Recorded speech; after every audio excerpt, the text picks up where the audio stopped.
안녕하십니까. 저는 이제 다산과 관련돼서 목사님들이 열정과 또 깊은 신앙을 신앙으로서 지금 간증 고백을 해주신 것과 좀 달리 저는 다소 밋밋한 말씀을 좀 드리고자 합니다. 돌봄시설 입법화와 관련되어서 오늘 이 자리에서 저는 교회가 왜 돌봄시설 입법화 과정에 참여해야 하고 그것이 지금 이 상황에서 얼마나 중요한 일인지, 더 나아가서 마지막으로는 그럼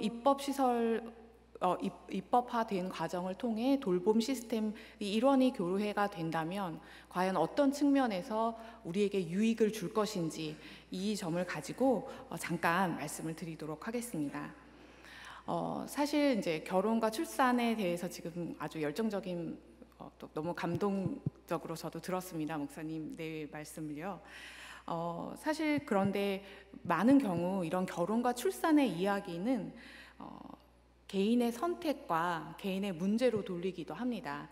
이 때문에 저출산 문제를 젊은 사람들의 문제로 돌리거나 아니면 신혼 부부들에게 해당이 된다라고만 이제 생각을 할 수 있죠. 따라서 교회가 나서서 저출산 문제를 돕는다, 이것을 관련돼서 입법화 과정을 통해 돌봄 시설화하겠다라는 노력에 과연 무슨 소용이냐, 출산과 결혼, 자녀 양육은 개인의 문제인데 라고 의심을 가질 수 있다고도 생각합니다. 그런데 여기서 먼저 교회가 갖고 있는 속성을 조금 사회적으로 다시 봐야 될 것 같아요. 즉 우리는 사실 교회를 어떻게 보아야 하는가, 매일 생활하는 가까운 지역 사회 안에서 우리 발걸음 닿는 곳에 우리는 굉장히 빈번히 교회와 마주칩니다. 또 뿐만 아니라 교회를 다니면서 우리의 삶의 방식, 또 우리의 생각과 태도를 또 바꿔나가는, 교회는 그런 중요한 사회적 생태 체계이기도 합니다. 이런 측면에서 주목할 만한 또 조사들은 최근 우리 사회의 많은 통계들이 어떤 것들을 보여주고 있냐면, 특히 돌봄과 관련되어서 이제는 우리 사회가 가족의 책임이다라는 인식을 떠나서 돌봄이라는 것은 개인과 사회의 책임이다 라고 응답하는 경향이 이제는 대세를 이루고 있습니다. 이 얘기는 거꾸로 말한다면 개인과 사회의 관점에서 봤을 때 돌봄에 들어가는 비용이 상당히 커졌다라는 것을 의미합니다. 과거에는 가족들이 함께 돌보던 것을 이제 우리는 스스로 우리의 삶을 책임져야 된다는 개인적 비용이 더 커졌고, 사회의 관점에서 본다면 가족에게 떠안겼던 부양의 책임을 사회가 이제는 일일이 다 개인의 삶에 개입을 해야 하는 비용의 증가를 의미하기 때문입니다.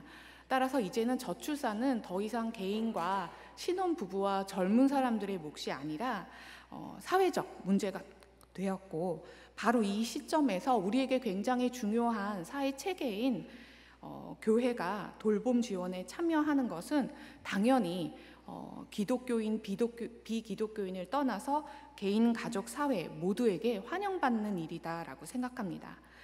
자, 그렇다면 과연 교회는 어떤 측면에서 저출산 지원을 하는 것이 사회와 개인에게, 교회는 어떤 측면에서 유익을 줄 수 있을까? 사실 저출산 해결은 너무 어렵습니다. 너무 복잡한 문제라는 걸 아마 여러분들 잘 아실 겁니다. 저는 개인적으로 저출산 문제는 크게 두 가지 키워드를 해결해야 한다고 봅니다. 이제 앞서 목사님께서 이제 비용 걱정 없다라고 말씀하셨는데, 사실 경제적 비용이 굉장히 중요한 하나의 키워드이고요. 두 번째는 자녀 가치를 다시 회복하는 일입니다. 이 두 가지 키워드를 우리들이 생각해 볼 때, 이때 일단 첫 번째, 교회는 경제적인 비용의 측면에서 줄여줄 수 있습니다. 어떻게 줄일 수 있느냐? 사실 전쟁과 가난을 겪은 여기 이제 계신 어른 세대들의 눈에서 보면, 아니 이렇게 풍족하게 살고 있는데 무슨 돈이 없어서 아이를 못 낳는가라는 젊은 세대들을 이해하지 못할 수도 있지만, 다 아시겠지만 이제 우리 사회는 과거의 시대가 아닙니다. 굉장히 경제적으로 젊은 사람들이 독립하기가 어려운 시대이고요. 더 나아가서 이런 환경 못지않게 인식도 달라졌어요. 이와 관련해서 흥미로운 조사가 작년에 나왔는데 서울대와 한국리서치에서 전 세계 14개의 대도시 시민들을 대상으로 가족의식을 조사를 했을 때 특히 이제 자녀를 키우는 것에 대한 인식을 물어봤을 때 서울 시민의 81%가 자녀를 키우는 건 경제적 부담이다라는 것에 동의를 했습니다. 그리고 자녀를 키우는 건 인생의 기쁨이다라는 응답은 그보다도 이제 10여 프로나 더 낮은 응답, 즉 1순위가 자녀 키우는 걸 경제적 부담으로 여겼다라는 것이죠. 그런데 더 충격적인 것은 이 응답은 14개 다른 대도시 국가들 중에 가장 높은 비율이었습니다. 이제 우리 사회는 달라졌습니다. 자녀를 비용으로 보는 시대가 왔고 어쨌거나 저출산 해법을 위해서는 경제적 비용의 문제를 해결해야 합니다. 그럼 교회는 어떻게 경제적 부담을 완화시킬 것인가? 사실 경제적 비용이다라 하면 현금, 아동수당처럼 현금을 국가처럼 줄 것인가? 아니면 세제 지원을 할 것인가? 교회가 대체 어떻게 경제적 부담을 완화시킬 것인가? 일단 교회는 매우 융통성을 갖춘 돌봄 자원의 역할을 할 수가 있습니다. 또한 아까도 말씀드렸지만 교회는 동네마다 근거리에 위치하기 때문에 지역 주민들에게 접근성이 매우 뛰어납니다. 이렇게 융통적인 돌봄 자원, 또 접근성이 뛰어난 데다 게다가 신뢰할 만한 돌봄 자원이 확보가 된다면 아마 부모들은 혹은 젊은이들은 자신의 어떤 직업적인 경제적인 소득을 지탱할 수 있는 직업을 포기하지 않고도 아이를 키울 수 있는 자원, 공식적 돌봄 체계를 얻는 것이고 그것을 통해 바로 교회는 경제적 비용을 완화할 수 있다라고 생각합니다. 두 번째 키워드는 자녀 가치 회복이었습니다. 그럼 과연 교회는 어떻게 자녀 가치 회복을 지원할 수 있을 것인가? 사실 아까도 말씀드렸지만 워낙 오늘날 사회는 물질 가치가 커지고 또 자녀 양육조차 경제적 효용을 따지는 시대에서 사실 자녀를 키우는 일 방금 전 이제 목사님께서 너무나 이제 실질적으로 마음에 와닿는 경험을 말씀해 주셨지만 자녀 양육은 이런 효용과는 전혀 다른 차원에서 보상감을 주는 굉장히 가치 있는 경험이고 이것을 에릭슨이라는 학자는 생성감이라는 표현을 했습니다. 이 생성감은 조금 쉽게 표현을 하자면 아마 여기 지금 늦게까지 이렇게 봉사하시고 찬양하시고 여기 교회에서 각종 봉사를 하셨기 때문에 아마 다 아실 거라고 생각이 드는데요. 이렇게 내가 아닌 남을 위해서 시간과 에너지를 쏟는 봉사 활동이야말로 경제적 측면에서 보면 굉장히 비효율적인 활동이죠. 내가 쏟은 비용에 비해 얻는 경제적 이익은 거의 없습니다. 그렇지만 여기 계신 분들은 왜 계속 봉사 활동을 하시나요? 분명 내가 돈으로 얻을 수 없는 어떤 나에게 주는 뿌듯한 성취감을 느끼기 때문에 나를 기쁘게 하고 내 삶을 충만하게 하고 나를 동기부여하기 때문에 봉사활동을 한 번 시작하게 되면 계속 하게 됩니다. 이렇게 경제적 이익을 얻지는 못하지만 삶을 충만하게 하고 우리를 동기부여하게 하는 그 이상한 감정, 그 보상감을 바로 에릭슨은 생성감이라고 말했던 것입니다. 자식을 낳고 기르는 일은 분명히 힘든 게 생각하지 않을 만큼 봉사활동과 마찬가지로 그것보다 더 뛰어나게끔 우리에게 성취감을 주는 생성감을 경험하고 에릭슨은 이 생성감을 통해 우리는 성숙해가고 또 우리는 보다 성숙한 죽음을 맞이할 수 있는 노년에 이른다고 설명하고 있습니다.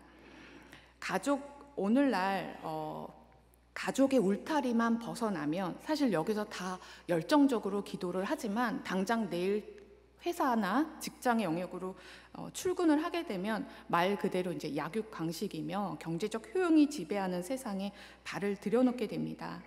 그런데 그 안에서는 경쟁, 비교, 우월을 가리는 일 때문에 우리를 힘들게 합니다. 하지만 사회의 다음 세대를 양육하는 일은 경쟁과 우월을 가리는 게 아니라 생성감을 주는 일입니다. 하나님은 결혼, 출산, 양육을 기독교인의 거룩한 사명이라고 말씀하셨습니다. 하나님의 이러한 명령에는 분명히 이유가 있습니다. 명령을 따르면 우리는 효용이 아닌 바로 아까 말씀드린 생성감이라는 보다 다른 차원의 가치를 얻습니다. 그리고 이 생성감은 성장과 거룩이라는 한 차원 높게 우리를 인간다운 삶으로 이끌 것이고, 저는 교회가 가족을 만들고 자녀를 양육하는 일을 사회적 차원에서 적극적으로 지원하는 이유가 바로 이 생성감을 돕는 일에 있기 때문이다라고 생각합니다. 결국 돌봄 시스템을 지원하는 것은 교회의 사명이다라고 생각합니다. 이것은 다음 세대를 위한 헌신이라는 하나님의 사명을 지원하는 역할이다라고 생각합니다. 자녀가 경제적 효용이 아닌 가치의 영역이 되게 만들 수 있는 것은 오로지 기독교 신앙으로 가능하다라고 생각합니다. 자, 마지막으로 이제 다 함께 기도를 바라는 부분입니다. 총회 다음 세대 운동 본부에서 추진 중인 교회 돌봄 시설 입법화 과정에 하나님이 능력을 주시고 개입하시는 그런 역사가 이루어지기를 기도하기를 먼저 기도 부탁드립니다. 두 번째로는 기독교 신앙이 워낙 도전받고 있는 게 요즘에 물질주의적 가치가 팽배하는 시대인데, 바로 이 시대에 교회가 자녀 양육의 기쁨을 느끼는 기회를 제공할 수 있는 채널이 되어서 우리가 인격적 성숙을 할 수 있도록 돕게 된다면 그거야말로 기독교 신앙이 매일의 일상생활 속에서 구체화되는 그런 일이다라고 생각합니다. 저는 바로 그렇기 때문에 돌봄을 지원하는 교회의 사명은 하나님이 계획하신 일이라고 생각합니다. 지금 이 자리 여러분 모두가 이것이 이제 현실화되도록 힘을 모아서 간절히 기도해 주시기를 바라겠습니다. 감사합니다.